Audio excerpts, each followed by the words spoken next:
하나님이 태초에 천지를 창조하실 때 말씀으로 창조하셨죠.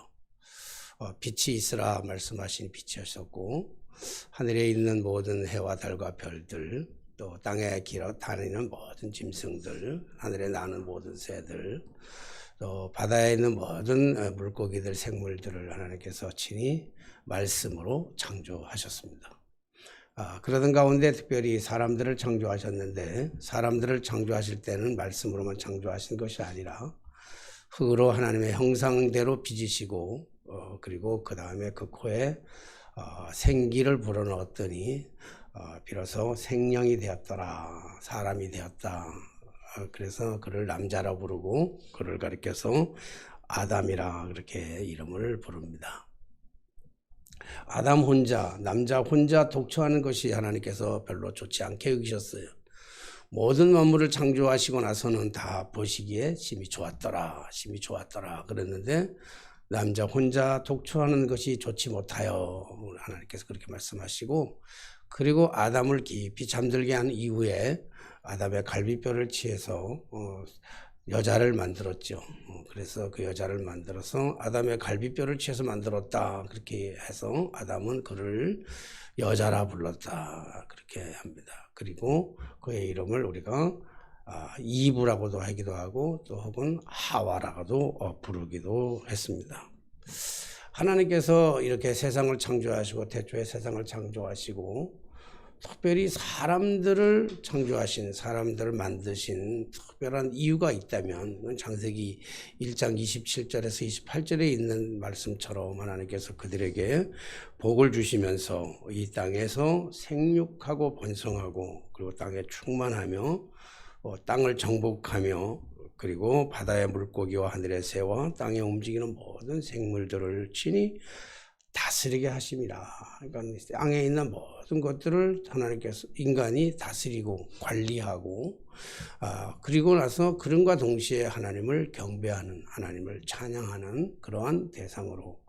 그래서 하나님은 인간이 모든 세상에 있는 모든 자연을 잘 관리해주고 그리고 하나님을 찬양하기를, 하나님 앞에 온전하게 예배하며 경배하기를 그렇게 인간을 창조하셨습니다. 하지만 인간은 사탄의 유혹을 받아서 탐욕을 자극하여, 그래서 눈이 멀어서, 탐욕에 눈이 멀어서 하나님이 절단코 따먹지 말아라, 따먹는 날에는 내가 정령 죽으리라 말씀하셨던 선악과를 인간이 따먹게 되었습니다.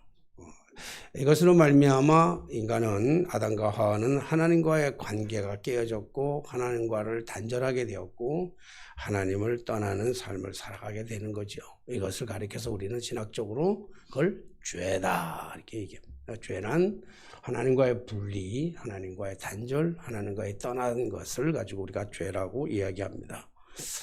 그래서 사도 바울은 이것을 가리켜서 모든, 로마서 3장 23절에 보니까 모든 사람이 죄를 범하였으며 하나님의 영광이 이르지 못하였다. 하나님의 영광이 다 잃어버렸어요. 하나님의 영광을 있을 수가 없는 거예요. 그래서 에베소서 2장 3절의 말씀에 보면 똑같이 본질상 진노의 자식이 되었다. 우리는 구제받을 수 없는, 인간은 더 이상 구제받을 수 없는 본질상으로 원초적으로 진노의 자식으로 전락해 버릴 수밖에 없는 것이죠. 아담과 하와가 탐욕에 눈이 멀어서 선악과를 따먹고 그리고 죄로 말미암아 그들의 눈이 밝아져서 에덴 동산 나무 숲, 그 숲 속에 숨어 있을 때에 하나님께서 그들에게 찾아오셨죠.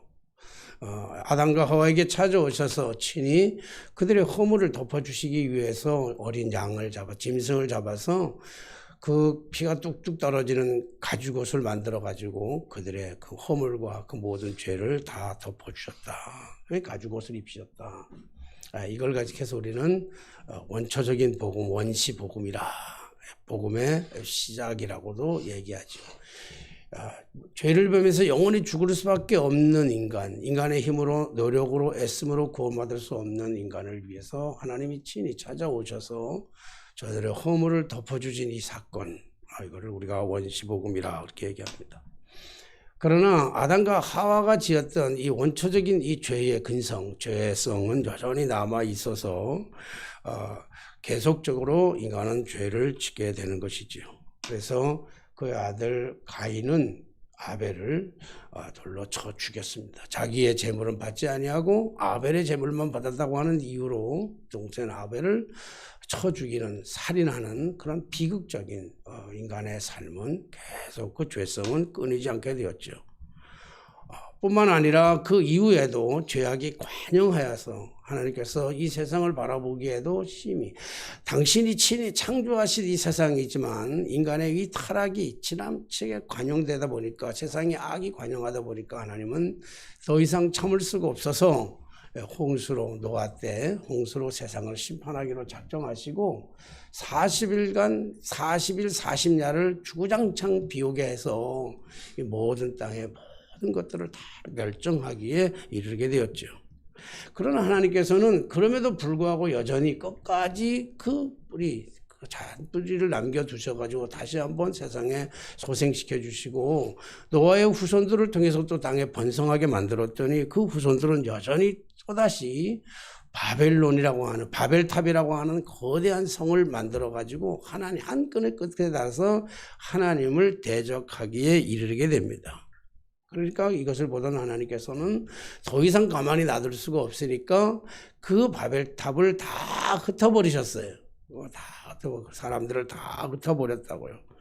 그리고 나서 하나님은 또다시 구원의 계획을 계획하시고, 구원의 모든 것들을 계획하시고 부르신 사람이 누구냐면 아브라함을, 갈대아 우르에 살고 있는 아브라함을 구원의 참 도구로 사용하시기 위해서 부르셨어요. 하나님의 일하심은 쉬지 않으시죠. 창조 이후에 인간을 구원하시려고 하는 하나님의 구원의 계획은 끝이 없이 진행되고 있고 하나님은 쉬지 않고 일하시고 계세요. 아브라함을 불러내신 하나님은 아브라함 그 이후에 이삭, 야곱, 요셉이라고 하는 이 족장들, 사족장들을 통해서 그 나라를, 한 나라를 이게 만들어가는, 민족을 형성하는 그 과정에 이르렀고, 그리고 모세를 통해서 출애굽을 시키게 되죠. 모세를 통해서 애굽에서 출애굽을 한 후에 여호수아를 거쳐가지고 가나안 땅을 정복하기에 이르게 됩니다. 그 가나안 땅에서 그들은 비로소 하나의 작은 국가를 형성하게 되죠. 작은 나라를 만들게 되는데 그 나라가 우리가 알고 있는 이스라엘이라고 하는 나라입니다. 이스라엘 이 나라, 그래서 하나님이 특별히 선택한 나라라. 그래서 그들을 가리켜서 우리는, 즉 그들도 그렇게 부르지만 우리들도 그들을 가리켜서 우리는 선민이다. 이스라엘 백성들은 스스로 선민 의식을 가지고 있습니다. 그렇다면 왜 하나님께서는 많고 많은 열방에 많은 민족들이 있을 텐데 왜 하필이면 이스라엘이었을까라고 묻는다면 그 물음에 대한 정확한 대답을 특별하게 해드리기가 참 어려워요. 특별하게 물음에 대답한다고 한다면 그것은 하나님의 절대적인 주권이다. 우리가 개입할 수 없는, 우리가 할 수 없는, 우리가 어찌할 수 없는 하나님의 절대적인 주권이다라고만 표현할 수밖에 없습니다. 어쨌든 하나님의 이 절대적 주권, 아브라함을 통해서 구원하시려고 했던 그 이스라엘 민족을 통해서 결국 그 계보와 그 혈통에 따라서 온 인류를 구원할 메시아, 모든 인생의 문제를 해결해 주실 분, 그리고 진정한 축복의 근원자가 되시는 예수 그리스도를 이 땅에 그 땅에 보내주시게 되었습니다.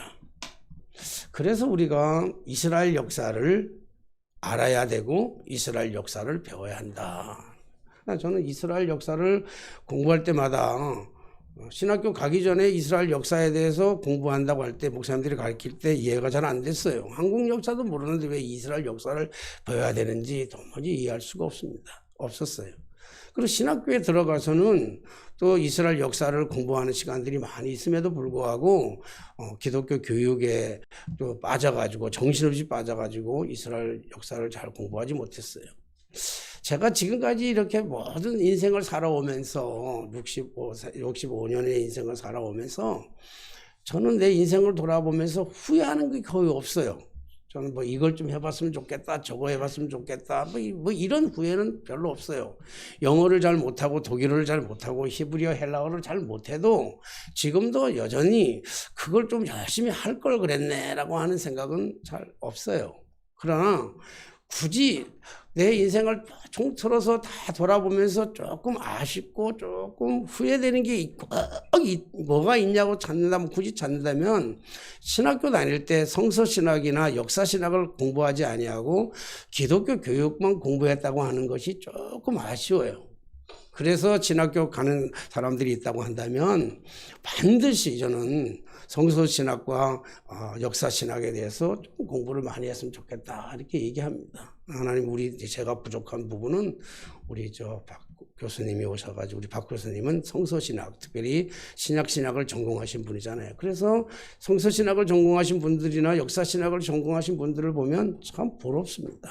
근데 어쨌든 구속사적인 관점에서 보고 구속사적인 관점에서 목회를 하려고 하다 보니까 반드시 예수 그리스도를 알아야 되고, 예수 그리스도의 탄생을 알기 위해서는 이스라엘 역사를 반드시 알아야 되겠더라고요. 그러니까 우리가 싫으나 저러나 이스라엘 역사를 통해서 어떻게 메시아가 이 땅에 오시게 되었는지를, 어떤 과정을, 어떤 혈통을 통해서 이 메시아가 이 땅에 오셨는지에 대해서 우리가 알아야 될 중요한 핵심적인 사건이 거기에 있습니다. 이렇듯 이스라엘 역사는 아브라함부터 시작해서 이스라엘의 오랜 역사를 거쳐가면서 나라가 이스라엘이라고 하는 나라가 형성되었는데, 그 이스라엘의 나라 가운데 그 중심의 한 축에 누가 있냐면 히스기야라고 하는 인물이 등장하게 되죠. 오늘 바로 그 히스기야라고 하는 인물이 오늘 본문의 말씀 속에서 등장하는 인물입니다.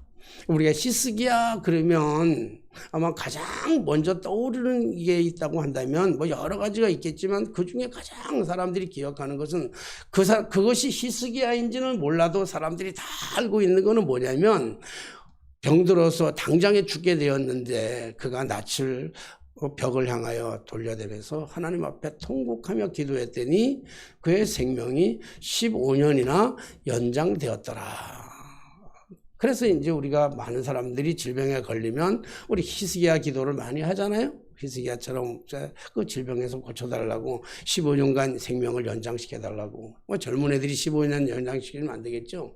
그래도 한 80은 살 때 15년 연장해야 되지 않겠어요?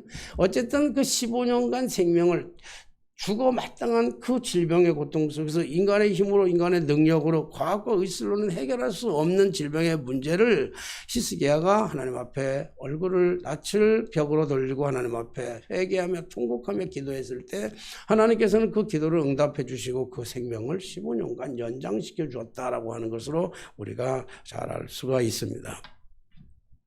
그런데 그 히스기야는 사실은 유다왕 아하스의 아들이에요. 이 아하스의 아들이고 이스라엘의 유다 땅의 제13대 왕으로 등극하게 됩니다. 우리가 또 유다 그러면 갑자기 이스라엘하다 유다가 그러면 여러분 헷갈릴 텐데, 솔로몬 왕, 사울 왕이 나라를 왕의 통치의 일대 왕이 됐다.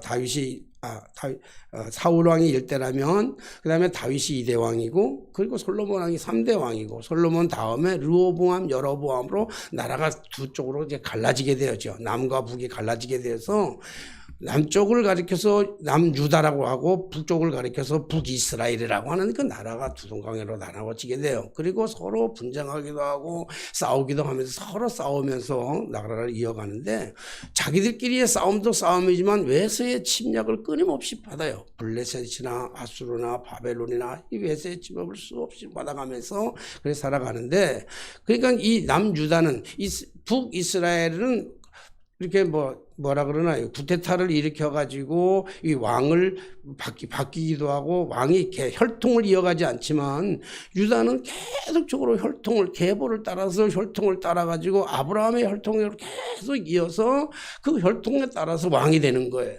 그러니까 이제 이 히스기야 때는 유다 왕 제13년 왕인데 그 아버지가 아하스라고 하는 그런 사람입니다. 그런데 이 히스기야는 젊은 나이에 만 25세가 되던 그 나이에 그 남유다의 왕으로 등극하게 되죠. 왕으로 등극한 후에 그가 제일 먼저 했던 일이 뭐냐고 한다면 그 종교 개혁을 한 거예요. 그래서 오늘 제가 설교 제목을 뭐라고 잡았냐면 부흥, 그것은 바로 개혁으로부터 시작된다. 종교 개혁으로부터 시작되는데 오늘 25살에 임금이 된 왕으로 등극한 이 히스기야가 제일 먼저 했던 것이 뭐냐면 종교 개혁을 단행하게 되었어요. 종교 개혁을 단행한 게 뭐냐면 바로 신상을 제거하고 그리고 주상을 깨뜨리고 아세라 목상을 찍어버렸습니다. 모든 우상들을 가지고 있는 우상들을 다 파괴해버렸어요. 다 파시켜버렸습니다. 우상을 제거해버렸어요. 그리고 또 하나 또 중요한 사건이 있다고 한다면 모세 때로부터 이어받은 모세가 광야를 지날 때 모세가 이스라엘 백성들이 출애굽하는 당시에 해서 광야를 지날 때에 그리고 그들이 하도 불평하고 원망하니까 하나님께서 불뱀을 보내셔서 이스라엘 백성들을 다 물려 죽게 하셨잖아요. 그럴 때 모세가 하나님 앞에 기도했을 때 하나님께서 주셨던 말씀이 놋뱀을 만들어 장대에 높이 달아라.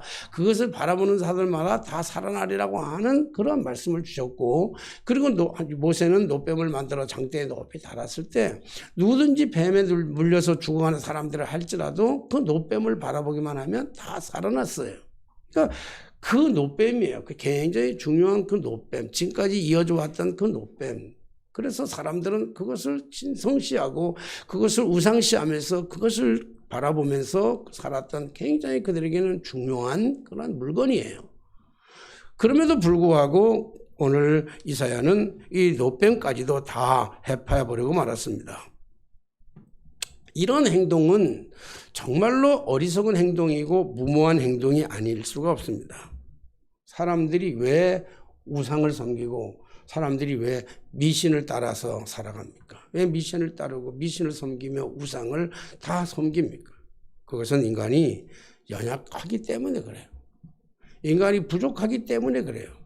인간이 이 세상을 살아가면서 두렵기 때문에 그래요. 세상에 살아가는 모든 삶이 두렵기 때문에 뭔가는 의지하지 아니하면 살아갈 수 없기 때문에 사람들은 무엇인가에 의지하기 위해서 미신을 쫓고 우상을 섬기고 따라가는 거죠.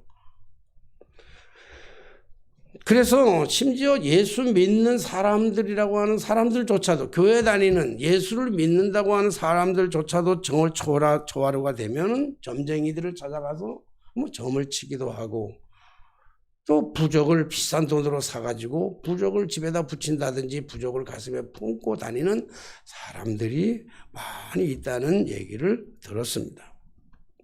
심지어 정치판에서도 말이죠. 구판이 이루어지고 그리고 건진법사라든지 요즘도 좀 시끄럽게 건진법사라든지 이런 것들을 통해서 수없이 많이 뒤숭숭하고 얘기들을 해요. 왜냐하면 미래에 대해서 알고 싶어 하니까.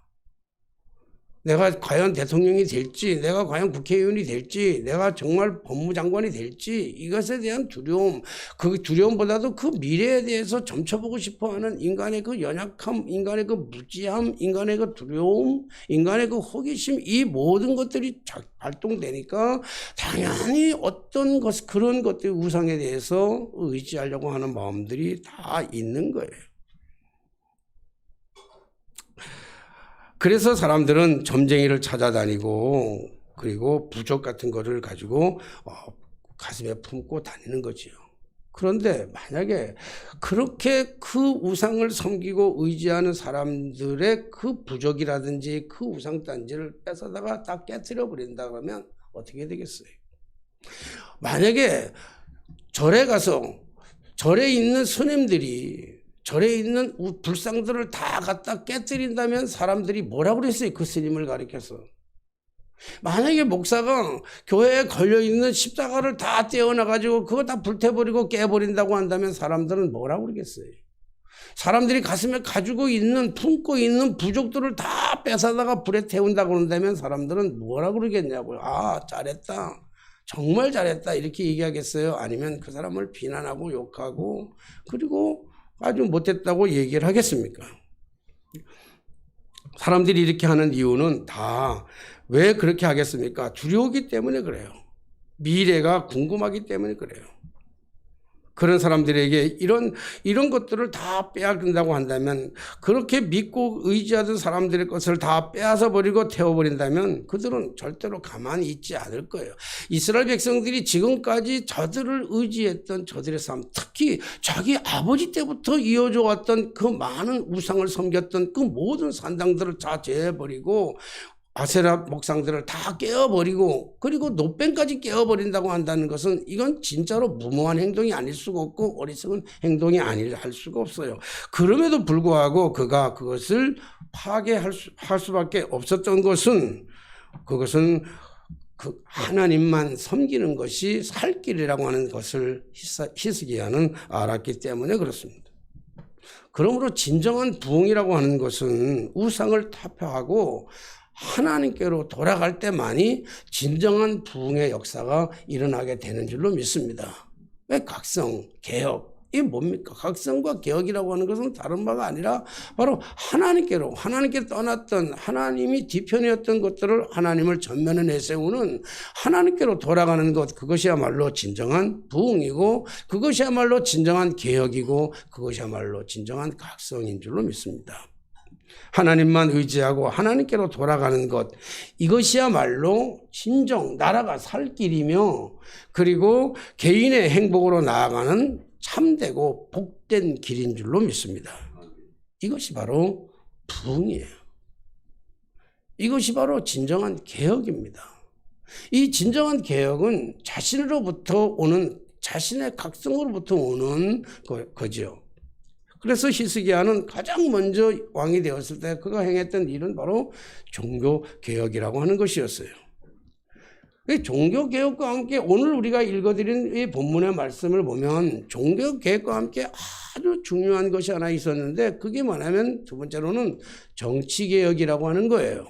정치를 개혁을 했죠. 자, 제가 오늘 본문의 말씀에 보니까 이 7절 말씀 보면 여호와께서 그와 함께 하심에 그가 어디로 가든지 형통하였더라. 왜 형통하였더라? 하나님께서 어디를 가든지 그가 뭐 했어요?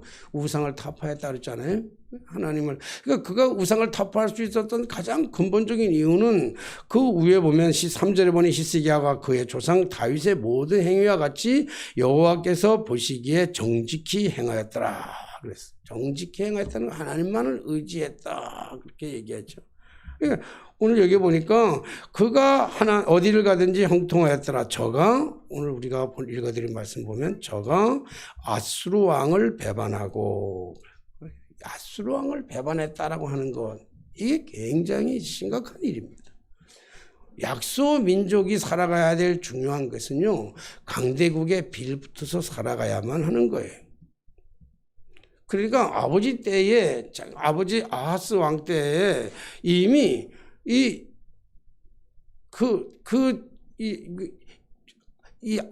아수르가 워낙 강대해지니까 아버지 왕 때에 아수르 왕에게 찾아가서 우리가 해마다 조공을 드리겠습니다라고 하는 그 앞에 무릎을 꿇고 그 앞에 약소민족으로서의 서름을 가지고 조공을 바치기로 약속을 해가지고 해마다 조공을 드렸단 말이에요.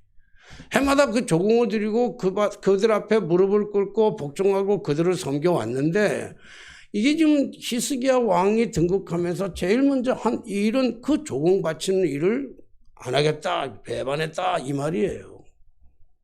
그러니까 약소민족이 살아가면서 강대국에게 이렇게 굴복하지 아니하고 당당하게 선다는 것은 이 굉장히 어렵고 정말 무모한 행동이 아닐 수가 없는 것이죠.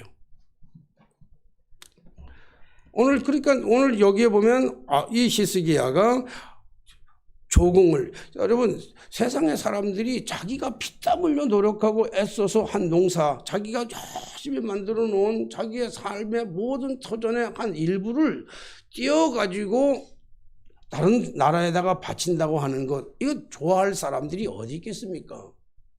그럼에도 불구하고 그의 아버지는 그것만이 살 길이었어요. 약소민족이 살아가야 될 유일한 길이 있다고 한다면요, 그건 그 강대국 속에 빌붙어서 살아남아야 되는 것이, 그것이 유일한 길입니다. 그래서 그들이 살아남을 수 있는 유일한 길이라고 하는 것은 자신들을 포기하고 모든 것들을 바쳐야 돼요. 구차한 삶을 살아도 할 수 없는 것이고 비겁한 삶을 살아도 할 수 없는 거고 그렇게 살아가라도 존재하고 살아남아야 되는 것이잖아요. 누군가가 그런 얘기를 하더구만요. 힘센 사람이 강한 사람이 아니고 강력한 무기를 가지고 있는 사람들이 강력한 군대가 아니고 살아남는 사람이 강한 사람이라고 그렇게 얘기하더라고요. 뭐 한편으로 보면 맞는 말이죠. 인정할 수밖에 없는 거잖아요. 살아남는 사람이 강하잖아요. 비굴하도 살아남아야 되잖아요. 빌어먹더라도 살아남아야 되잖아요. 어떻게든지 살아남아야 되는 거 아닙니까? 그러니까 약소민족으로서 강대국과 더불어 살아가는데 약소민족으로 살아가기 위해서라면 절대로 아수르 왕에게 복종하고 굴복하고 조공을 드리고 절대로 배반하면 안 되는 거예요. 이 역사적으로 본다고 한다면 이스라엘 역사를 본다면 이 히스기야 왕 때 바로 이스라엘의 왕은 누구냐면 호세아인데 호세아 이때 히스기야 왕 때 이스라엘은 북이스라엘이 그 아수르 왕에게 의해서 나라가 완전히 망합니다. 그러니까 아수르가 엄청난 강대국이에요. 엄청난 힘을 가지고 있습니다. 그런데 그 강대국 속에서 그 강대국을 배반한다? 속국에서부터 배반한다? 조공을 바치지 않는다? 이거는요 굉장히 죽는 어려운 일이고 무모한 행동일 수밖에 없는 거예요.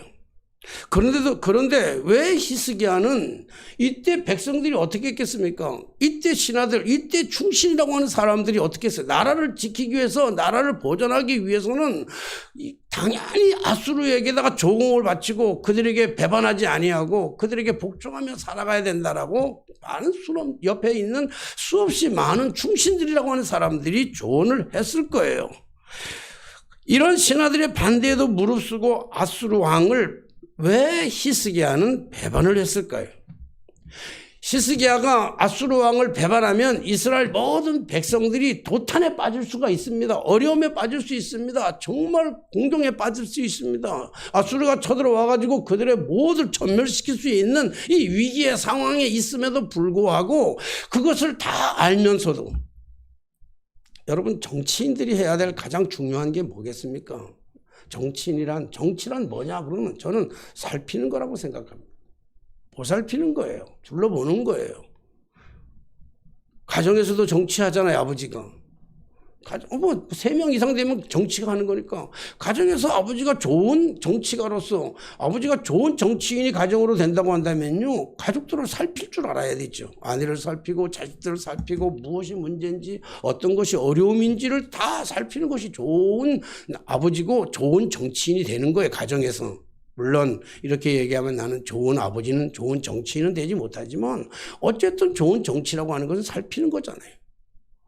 교회 감독이 되려고 한다면 그 감독이 된다면 목사님들이 교회 지하실에서 목회하는 목사님들의 삶이 어떤지 어떤 공경에 빠져 있는지 뭐가 문제인지를 그리고 성도인들이 울고 있는 그 눈물의 의미가 무엇인지를 살펴야 되는 건 아니겠습니까?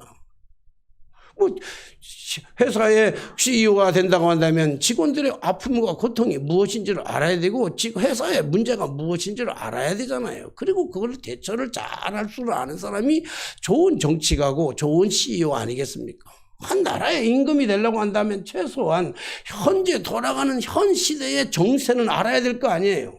현재가 어떻게 돌아가야 되는지 정세를 알아야 되잖아요. 멀리 갈 것도 없이 우리나라도 본다면 우리나라가 강대국 속에 파묻혀가지고 말이지. 일본, 중국, 미국 이런 속에서 파묻혀가지고 우리가 어떻게 살아가야 되는지 잘 살펴가지고 대처를 잘 해가지고 그래서 살아남아야 그래야 백성들이 편안할 거 아닙니까? 백성들이 잘 살아야 될 거 아닙니까? 함부로 미국에다가 대들고 함부로 일본하고 싸우고 함부로 중국하고 싸우고 함부로 러시아하고 싸우다 보면 백성들이 도탄에 빠질 수밖에 없는 건 아니겠습니까? 적당하게 비율을 맞춰가면서 적당하게 타협을 하면서 살아가야 되는 것이 그것이 원칙이 아니겠습니까? 히스기야는 이런 적당히도 모르는 어리석은 바보 같은 왕 아닙니까? 현 시대를 모르는 아수르가 지금 모든 주변의 모든 나라를 다 점령하고 점점 들어오면서 그리고 지금 이 남유다까지 북이스라엘을 점령시키고 남유다까지 다 점령시키는 마지막 이 찰나 앞에서 이 아수르 왕을 배반한다고 하는 것은 이거는 도무지 있을 수 없는, 상상할 수도 없는, 상상만 해도 치가 떨리는 일이죠. 백성들은 도탈에 빠지게 되고 신하들은 절대로 그러면 안 된다고 얘기하는 이러한 상황 속에서도 불구하고 히스기야 왕은 끝까지 무릎 꿇지 아니하고 그것을 타협하지 않고 끝까지 배반했던 그 이유는 도대체 뭘까라고 하는 겁니다. 왜 그랬을까? 왜 배반했을까? 오늘 우리가 성경을 주목해서, 성경을 더 깊이 주목해서 보면 오늘 성경에 보면 이렇게 말씀하고 있습니다. 아수르 왕을 배반하고, 배반만 한 것이 아니라 배반하고 그 다음에 했던 말이 너무 중요해요. 너무 중요한데 뭐냐면 배반하고 뭘 했냐면 섬기지 아니하였다 그랬어요. 그를 섬기지 않았다. 배반하게 된 가장 궁극적인 이유가 뭐냐면 섬기는 것을 하지 않기 위한 거예요. 섬김의 대상이, 히스기야는 목숨을 걸어도 백성을 다 잃는 한이 있는다 할지라도 자기의 모든 명예와 권력이 다 떨어진다 할지라도 가장 중요한 것 하나는 뭐냐면 섬김의 대상이 하나님이 돼야 된다는 사실을 그가 알았어요. 권력이 아니에요. 섬김의 대상이 물질이 아니에요. 강력한 무기가 아니에요. 돈이 아니에요. 섬김의 대상이 권력이 아니에요. 사람이 아니에요. 섬김의 대상은 하나님이어야 된다라고 하는 사실을 그 누구보다도 히스기야는 알았기 때문에 그래요. 사랑하신 여러분, 힘도 없고 백도 없으면서 나대는 사람을 가리고 뭐라 그래요? 힘도 아무것도 없고 백도 하나도 없으면서 뒤에 배경도 하나도 없는 사람인데도 불구하고 앞에서 막 나대면 그 사람 보고 뭐라 그래요? 우리 객기 부린다고 그래요. 객기 부린다고. 아멘. 근데 오늘 히스기야의 이 객기는 어디서 나오는 거예요? 히스기야는 도대체 이 약소 민족으로서 아수르 이 거대한 왕국의 왕을 배반하고 섬기지 아니하는 이 배짱은 도대체 어디서 나오냐고요. 그 배짱은 하나님만을 섬기겠다고 하는 강력한 믿음에서부터 출발하는 줄로 믿습니다. 이게 나라가 사는 길이에요. 이게 부흥하는 길입니다. 이게 행복을 찾아가는 길입니다. 가장 어리석은 길 같은데도, 가장 멍청한 것 같은데도 불구하고 이것이 잘 사는 길이고 이것이 부강해지는 길이고 이것이 행복한 길인 것을 히스기야는 알았기 때문에 그래요. 그래서 히스기야는 하나님만을 섬기고 하나님만을 의지하기로 작정했기 때문에 그래요. 하나님만 섬기기로 작정했을 때 이것이 진정한 부흥이고 이스라엘의 남유다의 흥왕하는 이러한 계기를 만들었잖아요. 그래서 블레셋을 침공해서 승리하기도 하고요. 히스기야 때 나라가 이 초기에는 나라가 흥왕하고 안전하게 되었잖아요. 사랑하신 여러분, 굴복당하는 것은, 다른 사람에게 굴복을 당한다라고 하는 것은 그렇게 부끄러운 일은 아닙니다. 기독교에 져주는 것은, 다른 사람한테 져주는 것은 기독교인들이 가지고 있는 근본적인 최고의 덕목 중에 하나예요. 져주는 거예요. 굴복당해주는 거예요. 쟁취해서 이기는 게 아니라 기독교의 진정한 정신은 져주는 거라니까요. 내 오른뺨을 치면 왼뺨도 돌려대고, 속옷을 갖고자 하면 겉옷까지 주고, 오리를 가고자 하면 심리까지 주고, 사랑하되 원수까지도 사랑하고. 여러분, 이게 기독교적인, 예수님이 우리에게 가르쳐주신 기독교적인 정신이잖아요. 남에게 굴복당한다는 것, 그렇게 부끄러운 일이 아니에요. 남한테 졌다라고 하는 게 그것이 부끄러운 일은 아니에요. 그러나 굴복당하고 져주는 것은 부끄럽고 잘못된 것은 아니지만요, 굴복당했다고 해서 져줬다고 해서 섬김의 대상이 바뀌는 것은 이건 심각한 문제가 있는 거예요. 다윗은 사울 왕에게 쫓겨가지고, 그래가지고 사울 왕이 쫓냐? 아들한테 쫓겼네. 쫓겨가지고 블레셋 왕 앞에 가가지고 다윗 왕이라고 하는 건 사울은 천천히와 다윗은 만만이라 얘기 듣고 나니까 그게 들까 소문이 들으니까 왕 앞에서 뭐 했어요? 미치 침 흘리고 벽에다가 기대고 마치 바보처럼 멍청한처럼 이렇게 굴복당하고 미친 척하고 연약하고 바보처럼. 그러나 다윗의 마음의 그 중심 속에는요, 하나님을 섬기고 하나님만을 의지하는 그 중심은 흔들리지가 않았어요. 사랑하신 여러분, 우리가 이 시대를 살아가면서 정말 이길 수 있는 유일한 방법이 있다고 한다면 뭐겠어요? 그것은 다름 아니라 하나님만 의지하는 거예요. 진정한 개혁이 뭡니까? 개혁이라는 건 뭡니까? 개혁이라고 하는 것은 하나님께로 돌아가는 거예요. 세상을 확 뒤집어 놓는 게 개혁이 아니고 하나님께로 돌아가는 것, 이 하나님께로 돌아가는 그 자체가 개혁이고, 하나님께로 돌아가는 것은 내 자신의 개인의 각성에서부터 일어나는 거예요. 히스기야의 각성, 한 사람의 각성, 한 임금의 각성, 그 개혁, 종교개혁, 정치개혁, 그가 개혁할 수밖에 없었던 것은 오직 하나님 중심으로 살아가야 되겠다고 하는 그의 강한 의지가, 강한 믿음이 이스라엘을 살렸고 이 남유다를 살릴 수 있었던 것이죠. 사랑하신 여러분, 여러분들이 만약에 하나님이 여러분들의 뒷배경이라고 믿으신다면, 정말 내가 하나님을 의지하고 내가 하나님을 섬기고 하나님이 나의 뒷배경이라고 정말로 믿는다면, 믿으십니까 정말? 군대 갔더니 저는 대한민국에서 0.001%만 갈 수 있는 부대에 들어가게 됐어요. 지금 그 부대도 없어졌어. 공군, 대한민국 6회 공군 중에 가장 편한 군대가 어디냐 그러면 공군이라고 그러잖아요. 저는 편해서 간 건 아니고 그냥 모르고 갔어. 그러니까 지원하라고 그러니까 빨리 군대 가고 싶어가지고, 이 세상이 싫어가지고 빨리 군대 가고 싶어가지고 지원을 했는데 공군이야. 그때는 공군이 지원하니까 공군에 갔어요. 뭐 편하고 좋고가 아니야. 공군은 그 당시 36개월이었으니까 35개월이었네. 우리 때는 35개월. 35개월이니까 근데 거기를 갔어요. 군대를 갔어. 그냥 군대를 갔는데, 어떻게 군대를 가가지고 보니까 가서 제가 배치를 받은 곳에 가보니까, 배치 받은 데 가보니까 6회 공군 중에 제일 편한 데가 공군인데, 공군 중에서도 제일 편한 데가 내가 있던 데더라고요. 태군데 대전이 편하고 어디가 편하고 막 그러는데 제일 좋은 데가 부산이더라고요. 부산. 그러니까 부산에 가니까 참모총장 아들들이 거기서 근무했대요. 보통 공군 참모총장 아들들이 군대 내면 거기 가서 근무했대요. 그러니까 이게 별이 몇 개냐? 너 별 몇 개냐? 물어보면요, 셀 수가 없어. 작은 아버지가 별이고, 큰 아버지가 별이고, 우리 아버지가 별이고, 별들이 번쩍번쩍 빛나. 그러니까 우리 그 40기창 가면요, 그냥 보이지 않는 별들이 하늘에 반짝반짝 빛나. 왜? 이거 우리 아버지도 웃군 무슨 참모총장이고 공군 참모장 막 난리가 난 거예요. 나는 모르죠, 그런 부대를 갔어요. 그러니까 0.0001%에 들어가는 그 부대를 제가 간 거야. 또 가니까 대번에 묻는 고참들이 고참도 몇 명도 없어. 고참도. 우리 고참이라 봐야 12명밖에 안 되더라고. 고참이라 봐야.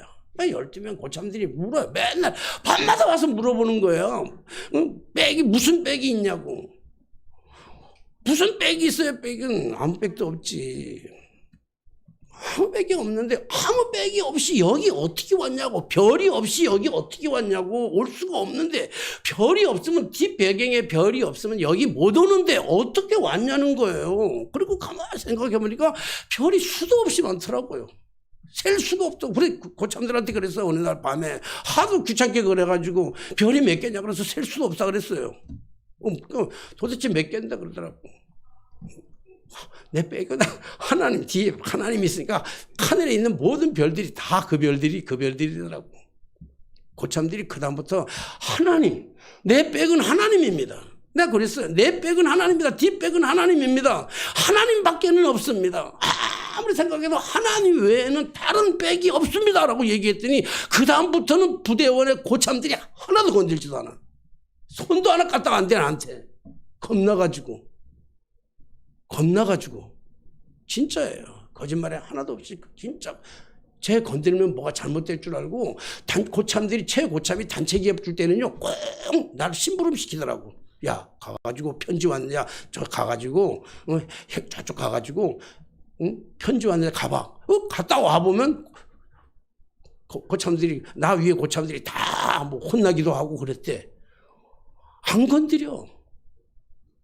여러분 하나님의 하나게 여러분들이 진짜 내 인생의 뒷배경이 내 뒤에 하나님이 있다라고 여러분 내가 의지하는 것이 내 백이 진짜 하나님이라고 믿으신다면 두려워하지 마십시오.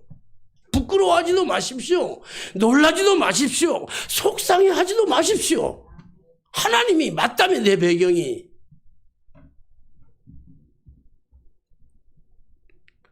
여러분 하나님은 그렇게 하나님을 뒷병으로 살아가는 저 여러분들을 정말로 자랑스러워할 거예요.